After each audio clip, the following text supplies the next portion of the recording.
Je m'appelle Charles Padel, j'ai 26 ans et je viens de Sifour-les-Plages, dans le sud de la France.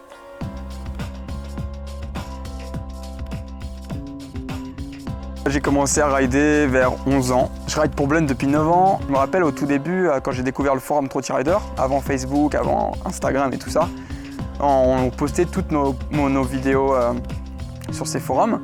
L'inspiration, elle est partie à 100%. Tu te dis, ah ouais, putain, il a fait ça, lui, oh lui, il a fait ça. Vraiment, tu t'étais inspiré tout le temps. L'inspiration, elle est venue aussi du BMX, du skate, de tout en fait. Ça a commencé en 2011. C'est la deuxième fois que je vais sur Montreux Scooter Contest. La première fois que j'étais allé, c'était en 2010. J'étais allé avec ma mère. D'ailleurs, c'est marrant parce qu'à l'époque, c'était tout le temps nos parents qui nous emmenaient sur les compétitions et les choses comme ça. On va à Montreux, donc avec la petite équipe de Slide Up Spirit. C'était le petit shop de ma ville. Cette année-là, on était avec Aymar Vernet, il y avait Baptiste, il y avait Ben Tabouro, Nicolas Ballester, qui est notamment un des mecs qui a fait toutes mes premières vidéos et tout, qui m'a fait un petit peu connaître et qui a fait que j'en suis là aujourd'hui. J'ai fait ce contest à Montreux et il y avait des gars de chez Blend qui étaient là. Ils sont venus me voir, ils ont voulu discuter avec moi, me parler de la marque, qu'ils étaient intéressés, qu'ils cherchaient de nouveaux riders et tout ça. Et ils m'ont dit, bon bah écoute, si t'es chaud de tester notre matos, faire une vidéo et tout, de voir si ça match quoi.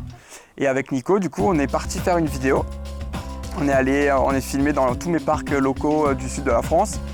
Et on a réalisé cette vidéo, je leur ai montré, ils ont vraiment kiffé, ils m'ont dit c'est bon, t'es dans la team et tout ça. Puis c'est parti de là, j'ai eu les premières pièces Blend et ça a évolué jusqu'à la création de mon premier pro modèle que j'ai eu sur la WES V2. Donc ce qui était déjà un truc de fou, vraiment c'était un rêve de dingue quoi. La WES V3, V4, la nouvelle version de la WES V4 et là la WES V5. Je peux choisir mes tailles, je peux choisir mon graphisme, je peux bosser avec qui je veux pour le faire. Ils ont toujours été un tout petit peu plus grand, un tout petit peu plus large.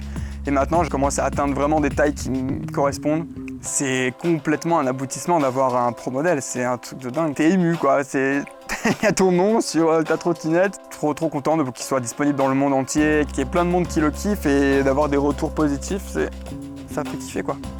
Les premières évolutions qu'on constate, forcément c'est celles des pièces de trotte, elles ont évolué de dingue. Enfin, moi j'ai commencé à la trotte, ça n'existait vraiment pas. Mes premières trottes, elles avaient un plateau en bois, enfin c'était même pas fait pour faire de la trotte. Il y a eu une évolution d'image en 3 étapes. La première, elle était que quand on a commencé la trotte, les gens qui nous voyaient dans les skateparks, toujours des bons retours. Tu fais tie whip ou bar spin ou 180, les gens étaient comme des fous à la trottinette. Vraiment à l'époque, il n'y avait aucun préjugé.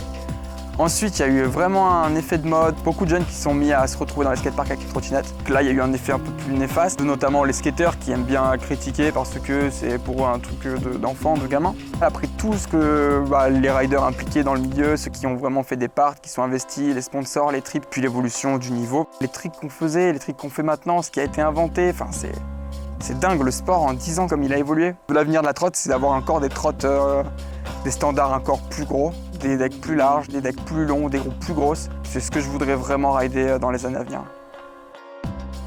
Le futur, je l'imagine bien. Pour moi, la trotte, c'est un sport implanté qui est vraiment optimisé pour le freestyle, un hybride un peu entre BMX et skate. Pour moi, c'est clairement un sport qui a un futur encore de fou, quoi. Avant, c'est sûr que le street, moi, j'ai toujours été limité autour de chez moi. Il n'y avait pas de grands spots et j'étais même pas forcément apte à faire des gros rides et des trucs comme ça. Et c'est vraiment après qu'il y ait une émulation entre nous dans la team Blunt et que dans les trips, on ait voulu pousser les choses qui a fait qu'on s'est vraiment donné en street et tout. Avant, c'est vrai que j'ai commencé par le parc, comme tout le monde, je pense. Après le street, parce que forcément, quand tu peux un peu créer ton spot, avoir ta vision propre du riding, de ce que tu veux faire, et c'est ultra intéressant d'aller dans la rue et de pouvoir construire ta line, ça c'est trop cool. C'est un truc qui est pas donné, c'est pas tout fait, tout prêt, tout réchauffé, quoi. C'est toi et ton imagination.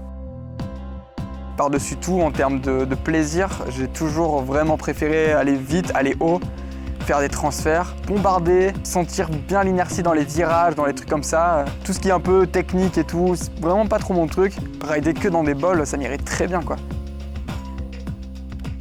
J'ai vachement pris de plaisir à filmer cette dernière édite de bol avec Martin et de filmer justement que dans des bols que j'avais repérés. Nîmes, c'est vraiment là où j'ai vraiment poussé un peu mon riding de bol parce que après avoir eu mon bac, j'ai fait une année sabbatique. J'ai eu pas mal squatté chez Flavio qui habite à Nîmes et on passait énormément de temps dans le bol, dans le skatepark de Nîmes qui était éclairé en plus. Du coup, toutes nos soirées, tout le temps, on y était là-bas. Pour moi, c'est le bol, je m'en lasserai jamais. Il y a des millions de lines et faut y aller, quoi. Quand j'ai vu le dirt scoot, quand j'ai vu le snow scoot, exactement ce qu'il me fallait, quoi. C'était pouvoir cruiser, sauter, aller vite, créer ma line à travers la trottinette, mais sur différents éléments, quoi. Pouvoir rider la trotte sur du béton, sur de la terre et sur la neige, c'était un truc que j'aurais jamais imaginé possible avant. La saison prochaine, j'aimerais vraiment commencer à bosser sur une part snow scoot, ouais.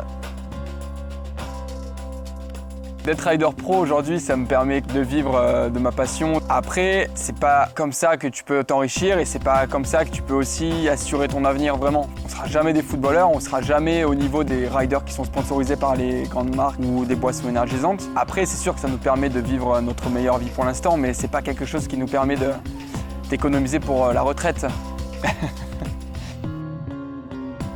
Notre sport a été quand même assez jeune pendant longtemps. Ça fait 10 ans qu'il y a énormément d'acteurs impliqués dedans, qu'il y a une énorme évolution. Maintenant, on est tous d'accord, c'est plus du tout un sport d'enfant. Des fois, tu te jettes sur un spot en street, par exemple, sur un rail ou un gap, et tu te dis que ouais, si tu te loupes, si tu bloques, s'il se passe quoi que ce soit, des fois, ouais, tu te dis, putain, est-ce que si je me boite, honnêtement, je me relève pas, quoi. Tu prends vraiment des risques.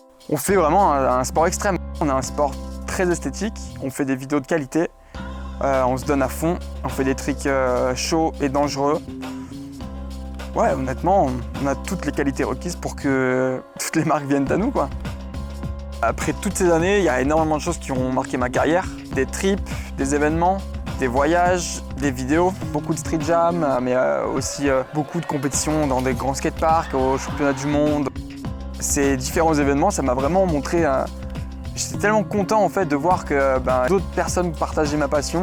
Toutes ces personnes-là, c'était déjà tes potes parce que tu partages la même passion, tu peux en parler. C'est une ouverture d'esprit, tu t'ouvres vers l'autre. C'est vraiment un truc de dingue qui a toujours été au long des années une communauté très soudée. Les compétitions aussi après qui ont eu lieu avec vraiment plus de pression, où tu devrais vraiment te mettre dans un niveau de fou pour essayer de vraiment faire une performance.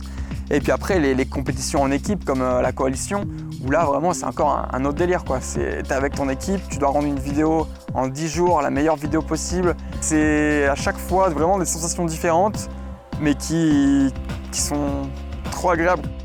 Les trips, c'est quand même pas trop des vacances. On est entre potes, on ride, on est dans une ville qu'on connaît pas. Forcément, on a envie de découvrir, on a envie de faire la fête et on a envie de s'amuser. De l'autre côté, on a aussi envie de faire une vidéo de qualité, se donner et toujours pousser nos limites pour que la vidéo soit encore plus ouf que celle d'avant. Avec Blunt, on a pu partir en trip dans une vingtaine de pays. Quand tu pars en Afrique du Sud, quand tu pars au Brésil ou quand tu pars en Californie et que tu découvres des spots aussi pour la première fois, ou même quand tu es en Australie avec des kangourous ou n'importe où, en fait, ça sera toujours une expérience de dingue. C'est vrai qu'on a une vidéo ouf. Il n'y a jamais eu d'étiquette. Dans la trotte, c'est très prononcé. Tu vois vraiment les parqueux, les streeteux. Même si ça a poussé le sport vers le haut, ça a aussi divisé un peu l'esprit vraiment de coalition qu'il y avait entre nous tous. Pour moi, la plus grande division qu'il y a eu dans le sport, c'est les réseaux sociaux. C'est vraiment se mettre en avant soi. Tu remarqueras que dans la trottinette, il y a énormément de gens qui créent des marques à leur nom, qui vont vraiment se mettre en avant au lieu de essayer de créer un projet, de développer quelque chose qui fasse vraiment évoluer la trotte. Ils vont vouloir se faire ressortir eux et briller.